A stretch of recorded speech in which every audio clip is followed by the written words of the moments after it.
You're listening to Built for Nature, an exploration of how humans are designed to live through first principles, light, water, magnetism, and the deeper forces that shape human biology. Over the last two episodes, we've been sitting with one question. Does the isotopic quality of hydrogen inside your body affect your health? It's very clear that it does, and the good news is that your body already has a built-in system to manage it. Your job is not to hack that system, your job is to support it. And that's what this episode is about. Here's what I think is the most important takeaway from Somlai's work, and it's easy to miss if you get lost in the science. Your body is not helpless against deuterium. It has evolved mechanisms to manage it, naturally, continuously, and without supplements or interventions. The problem is that modern life systematically undermines the very systems your body uses to manage it. So before we get to the action framework, let's talk about how those systems actually work. There are three primary ways your body naturally keeps deuterium in check. The first is fat metabolism. When mitochondria burn fat efficiently, they produce what's called metabolic water as a byproduct. And as Somlai's research has shown us, this internally generated water is naturally lower in deuterium than the water you drink, which means every time your body runs on fat, it generates a cleaner internal water supply. This is one of the most underappreciated arguments for metabolic flexibility. Not just that fat is a cleaner fuel, but that burning fat efficiently helps maintain the isotopic quality of the cellular environment itself. This also helps explain why so many people have such success with a ketogenic diet. The second pathway is sunlight and structured water. We covered this extensively in the fourth phase of water episode. Dr. Jared Pollack demonstrated that water near biological surfaces, especially when exposed to infrared light, organizes into a structured, energized state. This structured water, or easy water, holds charge and facilitates the precise molecular movements that biology depends on. Sunlight, especially the infrared frequencies present in natural, unfiltered outdoor light, actively builds and maintains this structured water inside your tissues. When you're indoors under artificial light or behind glass, you're not getting those frequencies, and the biological water environment your cells depend on becomes less organized as a result. The third pathway is circadian biology.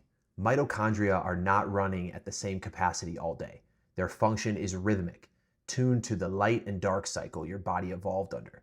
Deep sleep in particular is when mitochondrial repair happens. It's when the body clears damage, restores function, and resets the systems that govern energy production. When that rhythm is intact, mitochondria work efficiently. When it's disrupted, efficiency drops. And as we discussed in the last episode, less efficient mitochondria are less capable of managing deuterium.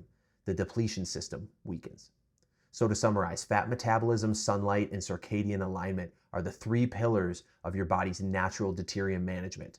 All three depend on an environment and lifestyle that modern life frequently pulls us away from. So what raises your deuterium burden? Since those three pathways are how the body manages deuterium, then the things that impair those pathways are what raise deuterium burden over time. High sugar and highly processed carbohydrate diets impair metabolic flexibility. When your body is running primarily on glucose, especially from processed sources, fat metabolism takes a back seat. The mitochondria spend less time in the metabolic state that generates lower deuterium water, and over time, the internal water environment will shift. Constant eating compounds this. When you're eating continuously throughout the day, insulin stays elevated and fat burning stays suppressed. There is no metabolic reset, no window where the body shifts into fat oxidation and produces that cleaner metabolic water. The system never gets to run the process it was designed to run. Poor sleep and circadian disruption impair mitochondrial repair. Every night of disrupted sleep is a missed window for the cellular maintenance that keeps mitochondria functioning efficiently. And remember, less efficient mitochondria are less capable of filtering deuterium. What looks like a sleep problem on the surface is a mitochondrial problem underneath. Sedentary behavior reduces the metabolic demand that drives mitochondrial adaptation.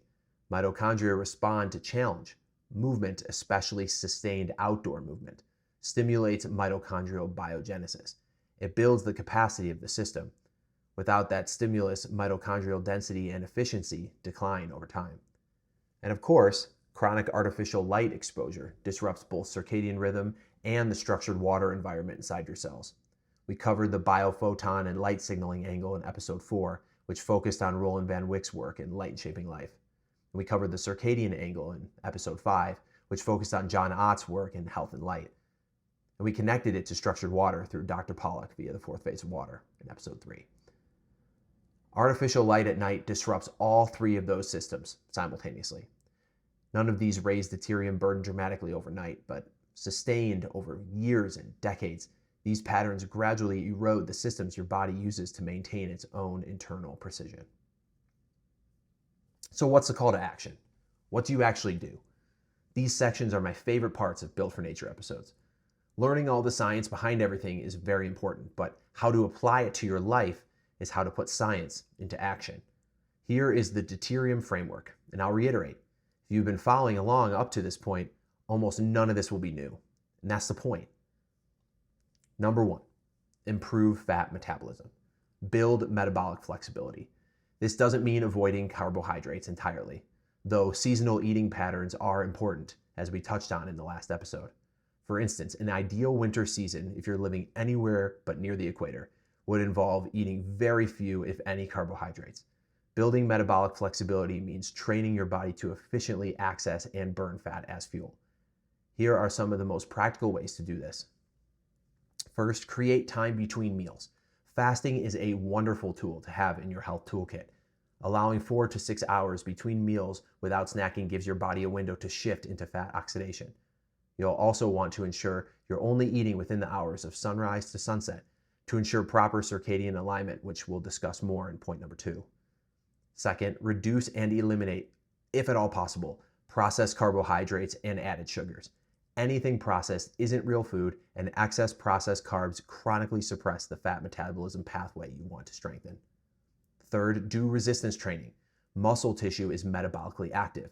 Building and maintaining muscle improves insulin sensitivity and increases the body's capacity for fat metabolism. And fourth, move outdoors. All resistance training should be done outside in a natural environment versus in an indoor gym under artificial light. We covered this extensively in episode 12. Additionally, sustained moderate intensity outdoor movement like walking, hiking, rucking, it trains fat oxidation and does it in an environment that provides all the other inputs your biology needs at the same time.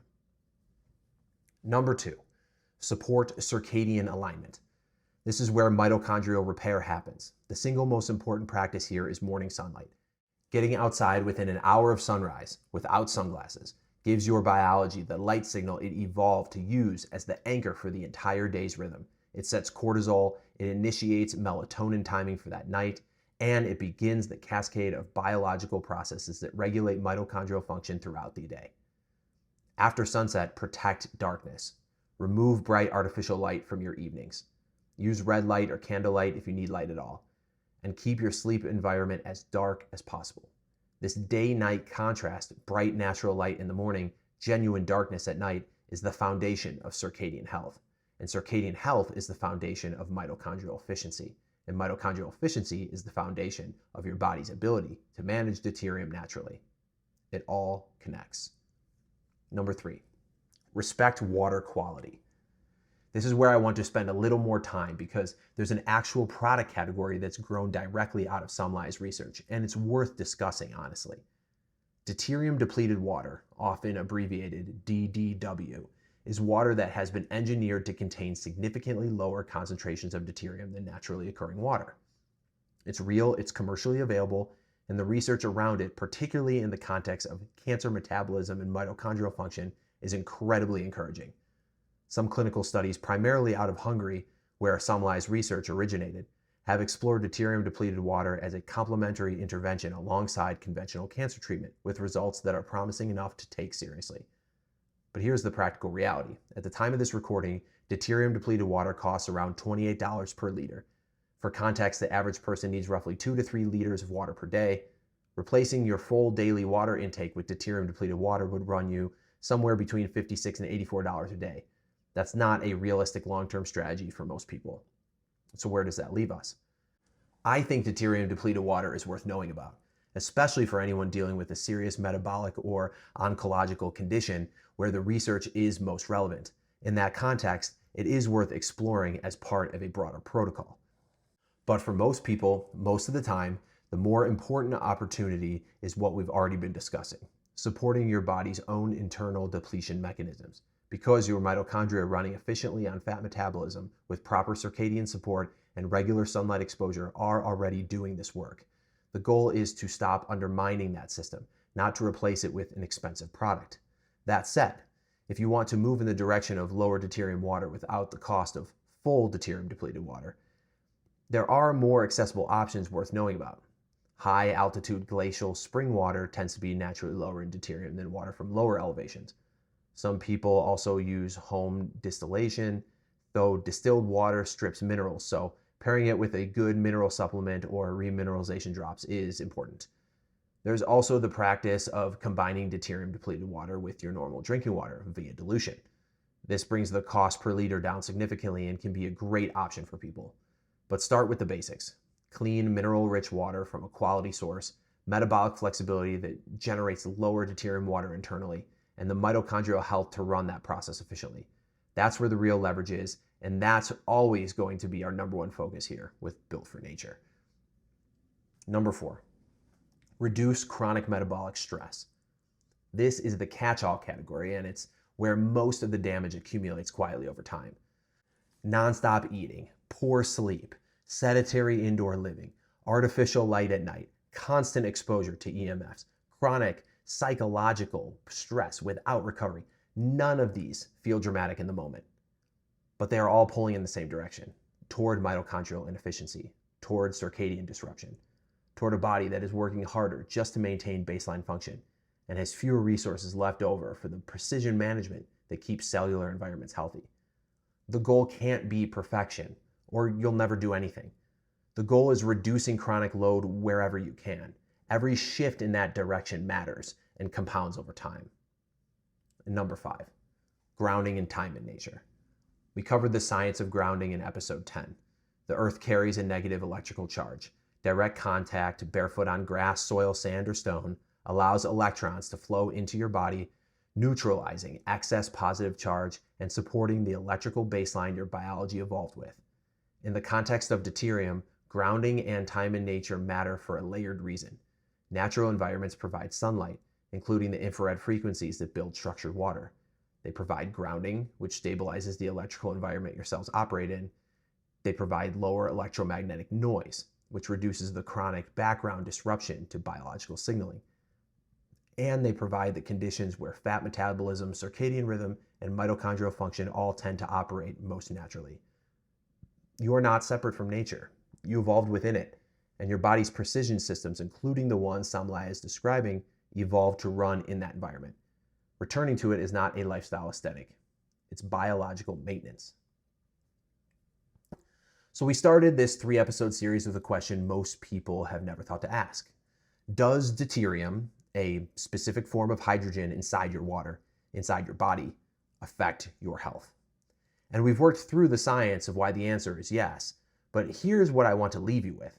Your body is a precision instrument. For billions of years, it had everything it needed to run at that precision. The right light, the right water, the right metabolic rhythms, the right electrical environment. The only real question is whether we're still giving it those conditions today, because the solutions aren't complicated, they're not expensive, and they're not new. They're the same inputs that keep showing up across every book in the series. Morning sunlight, real food, metabolic rest, deep sleep, time outside, connection to the ground beneath your feet. These aren't biohacks, they're just baseline. And when you give your body that baseline consistently, you're not just supporting one system, you're supporting all of them. Thanks for listening.